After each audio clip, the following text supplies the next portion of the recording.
Breaking It Down with Frank MacKay. This is 103.9 LI News Radio. I'd like to welcome everyone to Breaking It Down. Our very special guest today is certainly a favorite of mine, an actor, a character actor, and a comedic actor who many of you will know, and you've appreciated his work over the years. His name is Jamie Farr. Jamie, how are you? I'm just wonderful, Frank. And, of course, with that accent of yours, I know you're from the East Coast. Yeah. Oh, you're not really from Toledo, are you? No, yes, I am really from Toledo. No kidding. Born and raised there. The thing about it is that I was a child that loved to listen to radio programs and go to the movies every weekend. And I would go to the Lowe's Valentine Theater in Toledo, Ohio, and watch an MGM movie. And a year and a half after I got out of high school and went to the Pasadena Playhouse, I was on the MGM lot making an MGM movie, Blackboard Jungle, with Glenn Ford, Sidney Poitier, Louis Calhern, Anne Francis, Richard Kiley. What an experience that was. Wow. Yeah, well, that's something else. And I should just remind people that the reason I said you're not really from Toledo, that's where Klinger, the character you played on MASH. Yes, and let me tell you how that happened. Yeah. Gene Reynolds, who was the producer of MASH, he had been a child actor, but he had been born and raised in Cleveland, Ohio. And Gene had, I think, been under contract at MGM for a while, did a lot of movies there. He did a lot of the Boys Town films with Mickey Rooney, and he later became a director and a producer. And Larry Gelbart, who created my character, Larry, you probably remember him from the Sid Caesar days. He was one of the writers of the Sid Caesar show, along with Mel Brooks and Woody Allen. And one of the legendary writers. Larry was attending high school in the L.A. area, Fairfax High School, and his father was a barber in Beverly Hills, and he was the barber to all the comedians, Milton Berle, the Ritz Brothers, and one comedian who was also from Toledo, Ohio, by the name of Danny Thomas. And Harry Gelbart, Larry's dad, said, "Danny, my son is a terrific writer. You got to listen to some of his jokes." So Danny said, "Okay, all right, let me hear some of them." Well, he liked them so much. This is long before, of course, Larry had even gotten to writing professionally with Sid Caesar. Danny Thomas bought jokes from him for his radio and television show. And so I think as a payback, Larry later, when he became famous and created my character along with the TV series MASH, made my character Lebanese and made him from Toledo, Ohio. So that's how that worked out. You know, you mentioned Blackboard Jungle. That's really a breakthrough movie. I mean, Richard Brooks. That was Vic Morrow's first movie. Santini had made a couple of films, and of course that's brought in Rock Around the Clock, Bill Haley and the Comets. That's right. And what a great picture that was. It's a little dated, but it still stands up. Yeah, you had wonderful performers in that. You were Santini, right? Was that the name? Santino? Yeah, Santini. I was at the Pasadena Playhouse. That's where I attended school, and I was doing a play, and a talent scout from MGM saw me in the play. And he recommended that I should screen test at MGM for the part. And I got an agent, Sam Marks' brother. Sam Marks was a big producer at MGM. He discovered Elizabeth Taylor, and I think he did National Velvet and a few other great films at MGM. And I screen tested, got the role, and there I was, this kid from Toledo, Ohio, was watching MGM movies. It was now on the MGM lot. And I have to tell you, going into that commissary to have lunch, and there's Spencer Tracy and Clark Gable and Elizabeth Taylor and Robert Taylor. What a time that was for a kid to take all that in. Now, how did you handle it? Were you starstruck? I know you were starstruck, obviously, but did you show that you were starstruck, or were you? Oh, sure. Yeah, a lot of us I forgot what stage we were shooting on, but I had seen Singing in the Rain with Gene Kelly and Donald O'Connor and Debbie Reynolds, and they were shooting a movie, I think a couple of stages away from us.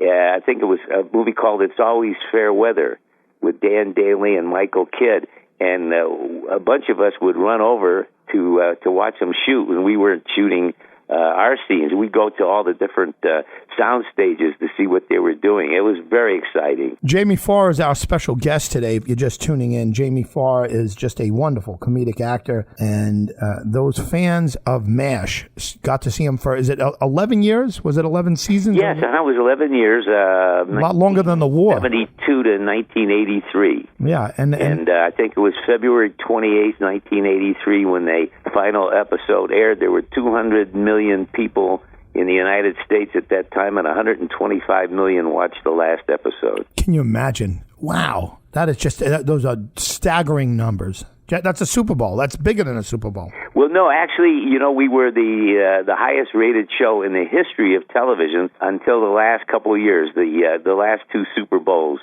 beat our ratings, but of course there are 300 million people now in the United States. So, obviously there's more people, more television sets. You have to remember, at our time there were only 3 networks. There was some cable, but there was CBS, NBC, and ABC, and a little bit of cable. So that was quite an achievement for our little show. That many people seeing you, I imagine it was very difficult to have any kind of privacy, right? Especially that final week of shooting was just horrendous for all of us. Not only emotionally, knowing that we were going to say goodbye to one another, but all of the people that wanted to do interviews. I think we were on the cover of Life magazine, on the cover of Newsweek magazine, and people doing interviews with us, TV shows, radio shows. It was never ending. The final episode that aired was not the final episode that we shot. We had shot the episode at our ranch burned down, actually, where the set was, and Jack Nicklaus was building his golf course over at Sherwood, and so that's exactly where we had to go.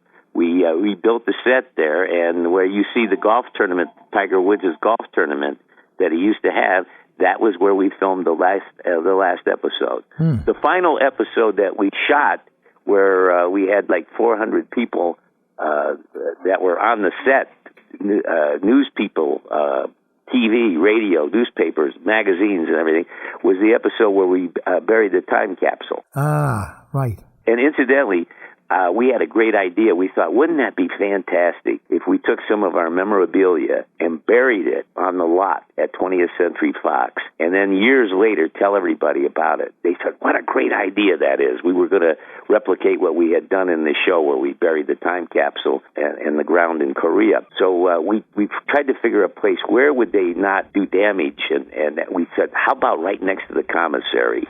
And so we waited late at night. We had somebody dig a big hole in there, and we put all of our different things that we thought might be interesting, and some written notes and that, in a waterproof Red Cross box. And at midnight, we all gathered around. Arlene Alda, who was a wonderful photographer, was there, and we had some champagne, and we had a ceremony, and she took a lot of the photographs of it. I don't know where they are. And we buried the time capsule, covered it up with dirt, had a toast of champagne, and we said, boy, we can't wait now. Years later, we'll tell everybody about it. Well, when the show finally closed and we left Stage 9 there, they decided to do some renovating, and where do you think they dug up? Right where we buried the time capsule. How many years ago? Some guy saw it, didn't know what it was, and just threw it away. Oh, no kidding. Wow. Yeah. How many years ago was that dug up? Oh, it's shortly after. Yeah, oh, okay. We've been off the, out of production, I think, for 30-some years or something like that. 31 years now, right? Yeah, 31 years. Thank you. Yeah. No, but I meant... Guys from Toledo can't add that well. You guys from Long Island, you're better at it. Well, you mentioned some of the players, there, and Alan Alda was, turned out to be the big star of that, but you were all stars. I mean, it was an ensemble cast. Well, yeah, it was called MASH. It wasn't called the Alan Alda Show, but yeah, obviously Alan was the hub. He was the important, character in the show. But and Alan was wonderful. He was a wonderful writer, a wonderful director, a wonderful actor, and a friend. We're still all in touch. Those of us that are still around. Alan resides mainly in New York. He used to have a place in California where I live, but he sold the house and then just took up total residency back in New York City. Loretta Swit is moving back there. As a matter of fact, she likes it back there. I'm not a cold weather person, so I'm going to stay here in California. Yeah. William Christopher, who played Father Mulcahy, he lives in Pasadena, and Mike Farrell, who's married to Shelley Fabre, the actress, they live in the Studio City, California area. Some of the others, I think David Ogden Stiers moved up to Oregon. I think Gary Berghoff moved up to Northern California. Wayne Rogers, I believe, is in Florida, and he does that morning Fox show that they have on Business. And, of course, Harry Morgan passed away, McLean Stevenson passed away, and Larry Linville passed away. Mm. Yeah, that's and Larry Gelbart passed away. Yeah, when you talk about people like that, that's got to be family. That many years and that many seasons and that much success. I mean, you're going through all of that together. I mean, I don't want to put words in your mouth, but I mean, was it a close-knit group? Oh, of course it was. Yes, as I said, we're still in touch with one another. Obviously, I used to see Loretta more often because Loretta lived here in Southern California. Her mom, Nell, who lived to be 103, was over here at the Motion Picture Hospital, not too far from where I live. And so, actually, when Nell was well, we always had a Christmas Eve party. And we'd have everybody here at the house, and we'd have a nice big tufted chair by the fireplace, and Nell liked to have her red wine. Yeah. So, but we used to go over and visit her all the time at the Motion Picture Home. Well, she made it. Of course, Loretta was over, and I did a play with Bill Christopher. We did the Odd Couple years ago. We did a touring company of it. He played Felix, and I played Oscar. And then, of course, I've done some things with Mike Farrell. I haven't seen David Ogden Stiers in some time. We get an email every once in a while. Gene Reynolds, who was our producer, and Burt Metcalf, who was our producer, they still live here in Southern California, as do many of the writers, John Rappaport and Alan Katz. One of our favorite directors, Charlie Duman, passed away a couple years ago. Mm. So, hey, Jamie, that's nice. We still stay in touch. Let me remind everyone that we're speaking to Jamie Farr, and he's done so much more than MASH, but I mean, MASH is really a signature role, Klinger on MASH. It was an incredible role. You were in drag every episode, right? Actually, were there any? No, not every episode. That was the beginning of it. They did other things with him where. He was a gypsy. He ate a Jeep. I mean, Larry Gelbart and the writers were just absolutely wonderful. Yeah. The character was so bizarre that he could just about get away with anything. They could come up with anything they wanted, and it would be accepted. It was much fun, believe me. Yeah. And the cast were just as surprised as whatever this character was going to do. It surprised them as well. Yeah, I mean, you must have loved opening up the scripts. I mean, oh yeah, every week to find out what this character was. He was into voodoo. He was. He tried to get away in a raft over the Sea of Japan. He tried to fly off the compound with a hang glider. Right. It was just so much fun, and as I said, it was a surprise to the characters, the Hawkeyes and the Hot Lips and the BJs and Trapper John and the Colonels. He came in, told him he was pregnant. One of my favorite ones, I came into Harry Morgan's office and told him that I didn't deserve to be in the United States Army because I was a communist. And he said, Bolshevik? And I say, no, honest, sir. Yeah, that was terrific. I mean, it was a smart show. It was a very well written, but it was a smart show. Wasn't it? Yeah, I have to tell you, I think the writers were just terrific. They had to give us a new name. It wasn't a comedy and it wasn't a drama. It was a dramedy. Yeah. Because we'd always have two things going on in one show, in that little half-hour show. We'd have something kind of serious and then something absolutely silly going on. So it was a great balance. Now, what year did Wayne Rogers leave the show? I'm not sure. I think probably the third year. And that was pretty close to when McLean Stevenson was going to leave. They were very clever in those days. when the show got popular, MASH was, like many shows, was going to be canceled after the first year because we were in a terrible time spot. We were on Sunday nights against the Wonderful World of Disney. Oh, boy. And if it wasn't for Bill Paley's wife, Bill Paley was the chairman of CBS, Babe Paley, the wife, liked the show, and she said, Bill, why don't you keep that on? Just change the time spot. So he said, okay, what do you suggest? So they put us on Saturday night, which turned out to be the greatest lineup in the history of television. I don't have the lineup necessarily in order, but it was All in the Family. It was a Mary Tyler Moore show. It was MASH. It was Bob Newhart and the Carol Burnett Show. Wow, that's some and ratings no right one there. left their homes. I mean, the movie theaters lost business. The restaurants lost business. The live theater people lost business. It was the greatest night in the history of television, and that's what saved our show. Yeah, well, the thing is, you're picking up viewers from Mary Tyler Moore, which it was also a very smart show, and All in the Family was a brilliant show. I mean, it just So and the Newhart show and Carol Burnett. I mean, what a wonderful comedy that was. I was relating a story is that NBC knew that we had a winner there, so they started romancing McLean Stevenson, tantalizing him with the thought that he might take over Johnny Carson's Tonight Show. I remember. And that's when the Mac left the show and went over there to NBC. And, of course, that never happened. They gave him a TV series that wasn't very good, didn't last. Hello, Larry. Hello, Larry, right?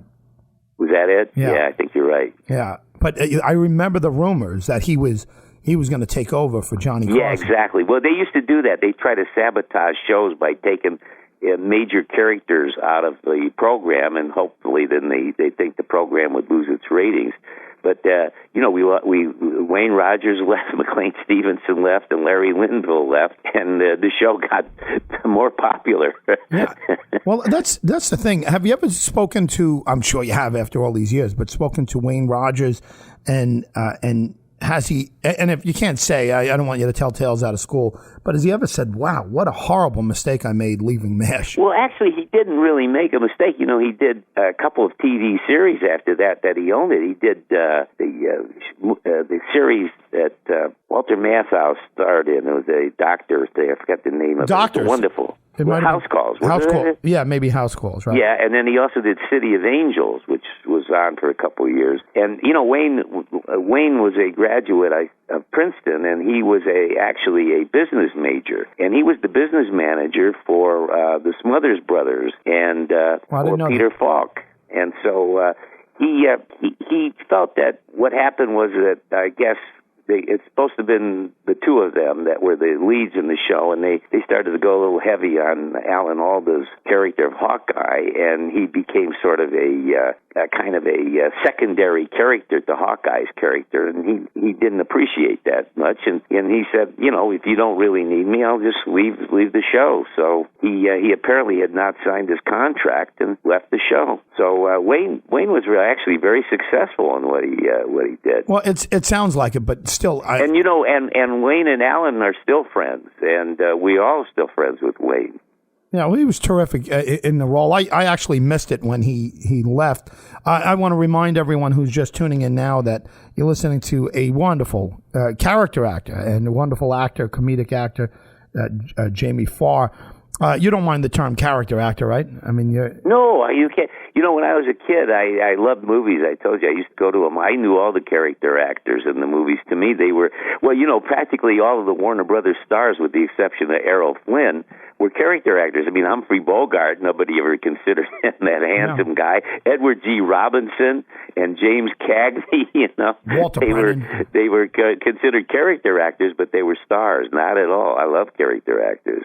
I used to know all the names of them. Yeah. So, I mean, it's just an interesting business. I mean, I find it fascinating. I mean, you might be bored with it at this point, but I mean... No, not at all. I'm getting ready to...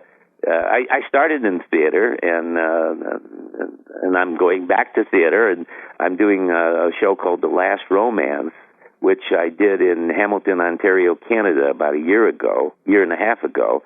It got wonderful reviews, and we're going to do it in Edmonton, Alberta, with the same cast.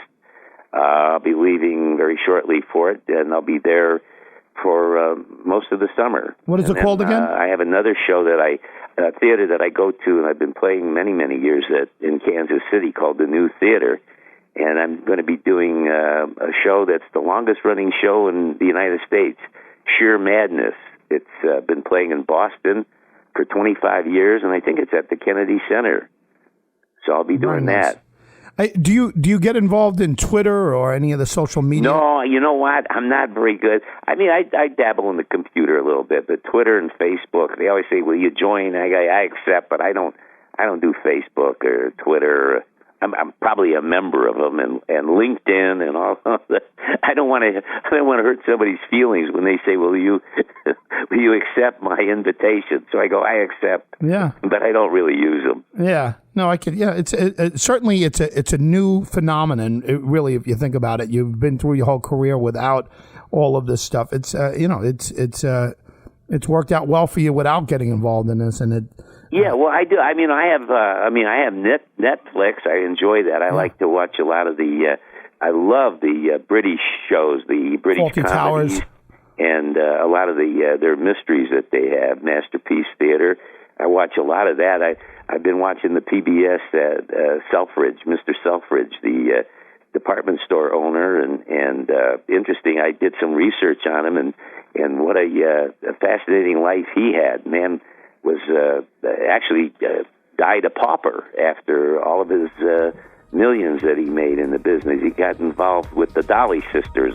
No, it wasn't. Hey Jamie, keep that thought. We're coming up on a break. Do we have you for another? Sure. Do we have you for another segment? You bet. All right, the wonderful, the incomparable Jamie Farr. Right after this.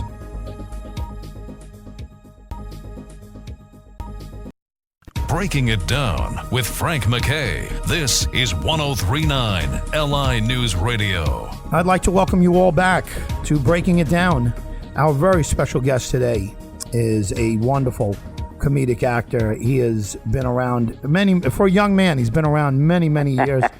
And you're not that young yet. I was going to tell you, Glenn Ford was the movie Blackboard Jungle, obviously, and when he wrote his son wrote his biography, Peter Ford did, and I mentioned in his book.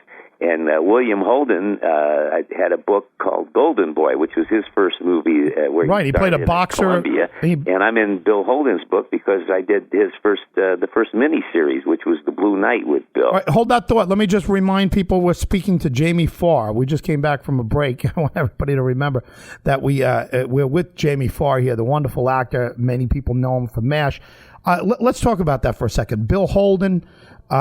I know Golden Boy, if I remember correctly, he was a violinist. Boxer. No, was he a violinist? No, it was a boxer. Oh, boxer, right. Yeah.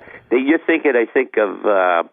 did he have Jewish parents? Well, one that John Garfield might have done, the movie where he was a violinist and became a boxer. There we go. That's it. Right. Yeah, I think that's it. I'm not... I hope people remember these names, John Garfield. Yeah, people remember them. But Red Skelton was my mentor. Red was... I did his TV show before I got drafted into the real Army, and I used to carry half the show with Red. I eventually wound up. I took basic training at Fort Ord, California, and then I wound up in Astoria, Long Island City, at the Army Pictorial Center, which was the old Paramount Studios where they did all the Marx Brothers movies and W.C. Fields movies, and that's now, I think, Kaufman Studios. It's a real studio again, making movies.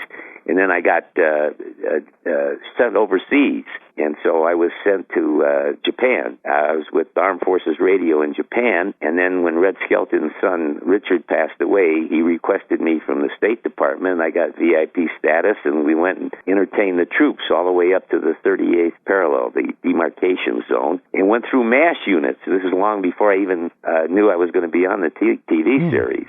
Huh. And so when Red was leaving, he said, you're going to have to start your career over again. It might be tough. Why don't you come and see me if you run into any problems? Well, I did get out of the service, but before then, I had also gone to Korea again to open up Armed Forces Television. I was with that unit that opened up Armed Forces Television, and when I came home, in those days, you had to spend 6 years in the military. You had to spend 2 years of active duty, 2 years of active reserve, and then 2 years of inactive reserve. You had to spend 6 years before you got your discharge. So I came out of the Army. I was still in the active reserve, and my dad passed away, and I was going to have to go home to help support my mom. We didn't have any money. So I went to say goodbye to Red at CBS at the studio, and he said, "Oh, no, you're not going anywhere. You're under contract to me right at this moment." Reached in his pocket, pulled out some money for me to send home to my mom, and he said, "You're now under contract to me. You're going to travel with me. I'm going to play the Fontainebleau Hotel in Miami Beach, the Chez Paris in Chicago, the Sands Hotel in Las Vegas. You're going to be on my TV show." And so Red really saved my career. Well, that's terrific. I mean, that's a friend, that's for sure.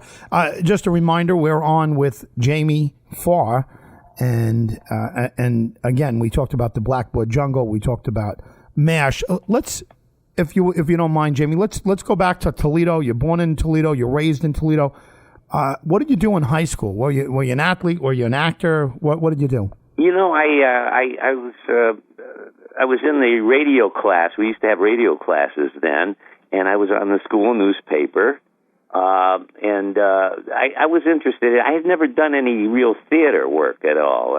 All the things that I had done were just kind of fun things, you know, at the C schedules and things. As a matter of fact, when I went and I got to the Pasadena Playhouse, one of the first scenes that they had us do was a scene from Mr. Roberts, where I was supposed to play Ensign Pulver's character.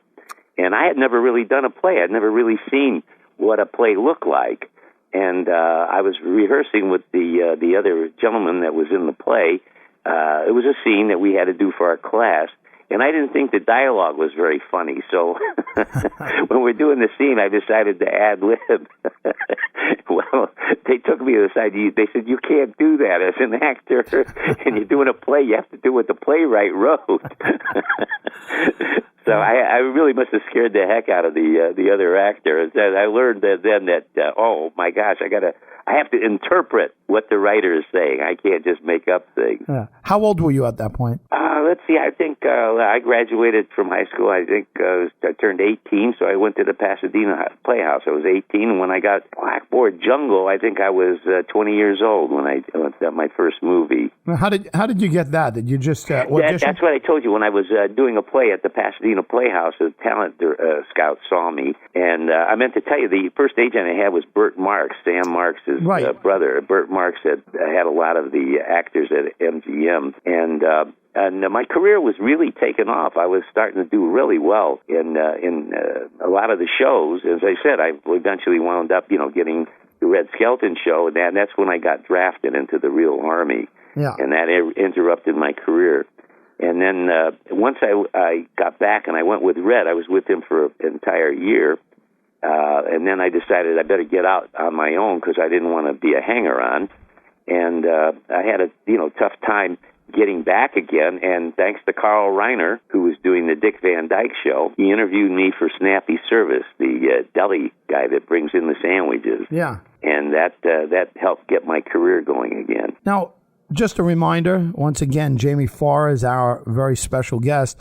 Let's talk about Red Skelton for a moment. I mean, I've heard so many great things about him from people who knew him. Now, I don't know if they just say that because he's so legendary, but what was your total impression of him? Obviously, helped you out. Red was just absolutely fantastic. He was absolutely wonderful to me. As a matter of fact, I paid tribute to him many, many times, and when Red passed away, his wife, Georgia, his second wife, Georgia, I didn't realize this later, I found out, but she had committed suicide on the same day that his son Richard had died, so that Red could just have one day of mourning. Can you believe that? What a story that is. Oh, my gosh. Anyway, he remarried. He remarried. He married a lady by the name of Lothian Toland.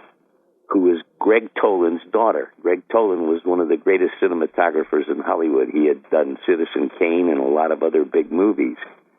And I got to know Lothian. And when Red passed away, she called me. She said, would you like to be one of Red's pallbearers? And I said, oh, I would be so honored. And so I was one of the pallbearers along with Bob Hope and Milton Berle and Dolores Hope. And Red's interned at in Glendale at, I think it's Pierce Brothers there. He's in a crypt. That's where George Burns, I believe, and Jack Benny are. Wow. But, yeah, that was quite an honor that I was asked to be a pallbearer at Red's funeral. That's comedic royalty there. He was wonderful. I loved him as a kid, listening to him on radio. I didn't even know him at that time. And for me to wind up on his TV show, he had so many wonderful gags, and that one of them. Did you remember him from radio at all? No, I mean I was born in 1967, but I watched. Okay, well, he used to do a character. He did all those characters that he did on TV. Cauliflower McPug and Freddie the Freeloader. Obviously, He didn't do Freddie the Freeloader on the radio, right? But he did some of the other characters. One was a mean little kid, and he used to have his grandmother. And he used to say to his grandmother, he said, "Grandma, is that true? We come from dust and we go to dust?" And she says, "That's right, Junior." He says, "Well, you better look under the bed because I think there's either somebody coming or going." But he used to have clean stories. And, of course, Red was always, they when we did his TV show at rehearsal, they used to call it the Dirty Hour. He'd throw in all kinds of silly things and all the executives would watch it. And then when he'd go on the air, he'd get right to that point where he almost would say what he said in rehearsal, and everybody would be shocked, and then he'd laugh and just pass it over. He wouldn't say it, but he got everybody all nervous. No. And of course, he had cue cards. The rest of us didn't have cue cards, so we'd have to be really careful. Sometimes this was live TV when I did it with him. And they'd say, "We're running over the thing," because Red's ad-libbing. "Can you jump over to something else?" And they're going, "Oh, my gosh, how the heck am I supposed to remember that?" But I did. It was great training. Yeah, you mentioned the story about him reaching in his pocket and giving you some bucks and say, "Hey, about what?" About sending your mom the money, Yeah. But was he a teacher to you? Did he? Oh, yes, of course. Yeah, he taught me really how to treat the general public and the respect that he had for the general public. That's why I always tried to be as nice as I could to people that I see at airports and in stores or anything. If they recognize you, I am always very cordial to them. Red, that was very important to Red that he do that with his fans and the people that liked him. Now, so yes, he did, and of course, and then he taught me, of course, the professionalism of some. There's a lot of great sayings in this business to learn as an actor. One of them, James Cagney used to say, what you do to act is you stand in front of the other actor, look them straight in the eye, and tell them the truth. And Spencer Tracy used to say, what you do is you show up on time, know your lines, and don't bump into the furniture. So Red was pretty much like that. Yeah. You learn from the great ones, and that's what makes them great because they are professionals. Jamie Farr is our special guest, actor, comedian. Well, a comedic actor is more like it. Jamie Farr. When you mentioned about being cast as Klinger and being named Lebanese, what is your nationality? I am Lebanese. My mother and father. You are. Yeah, we're both Lebanese. My dad was born in Lebanon and then came over at the turn of the century, 1900, with his brother, and. Then my mother was actually born in America, but then was taken back as a child with my grandmother and grandfather to Lebanon. And it's a fascinating story. They stayed there for a few years, and then they were coming back to America, and they stopped in Marseille to pick up a cousin that they were going to take back to America. And the cousin was late getting there, and my father had already had his tickets on the ship to come back to America. And the mother of the cousin said, "Please, you must wait. You must take my son to America." So my grandfather said, "All right," and he forsook the tickets for the ship, and the ship was the Titanic. It went from Southampton to Marseille, and I wrote in my book, I want to thank a cousin I never met who saved my life before I was born, because my mother was only 7 years old at that time. Wow, is that it's a game of inches, life, I'll tell you. That's amazing. Jeez. Let me ask you something about another role I may have seen in. Did I see you in an F Troop episode as a Native American? That's how I got the part on MASH. You brought that up, yeah. Hy Averback, who later directed some of the MASHes, he was the producer of that show. And Gene Reynolds was then directing. And what they did is they gave me this part of the stand-up Indian. They took all of Henny Youngman and Milton Berle's one-liner jokes, and they turned it into Indian jokes. Yeah. A guy by the name of, I think, Arthur Julian wrote it. And, the usual, like, take my wife, please. They'd have, take my squaw, please. Right. And I had all these really bad jokes that I was auditioning for the Hakawi tribe. And Gene was directing. And the punchline to the whole thing is, after I've auditioned for him, the Hakawi chief says, don't smoke signal us, we'll smoke signal you. And so Gene remembered that. Whenever he saw an actor that he liked, he'd write down the name in this little black book. And so when Larry Gelbart created this character of Klinger,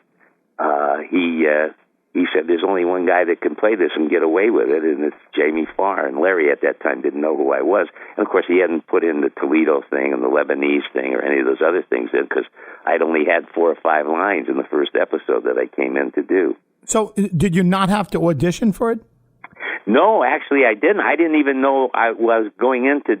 I didn't know the part. As a matter of fact, the agent called me and they said, "Yeah, Gene Reynolds likes you. There's a show called MASH, and they're going to pay you $250 for the day.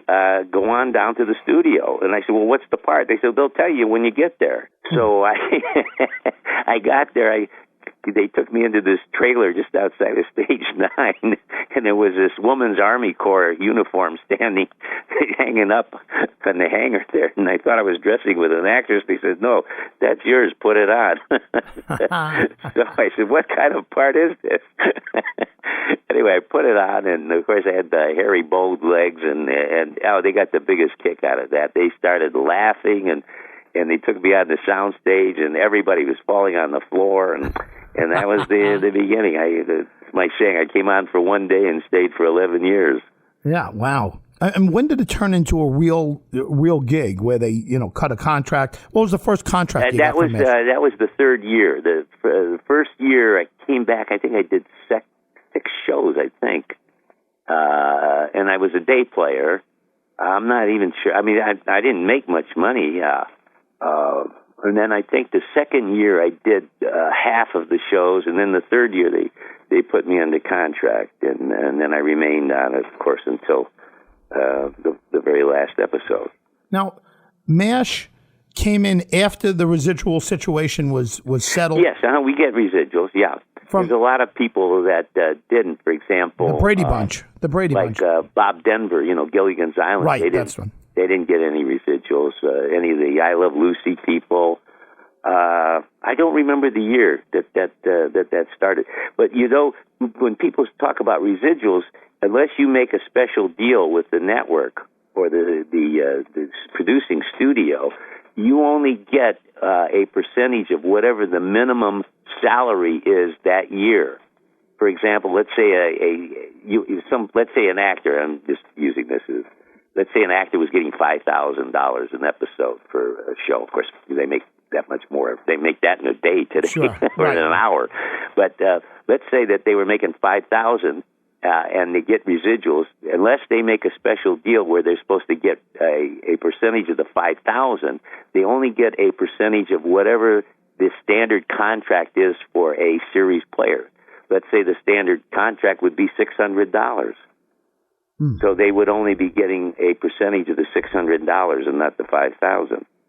That's why a lot of these actors make special deals, like Roseanne Barr and Alan Alda, and some of the other names that have series. Of course, today, I mean, my goodness, the salaries that these people make are incredible.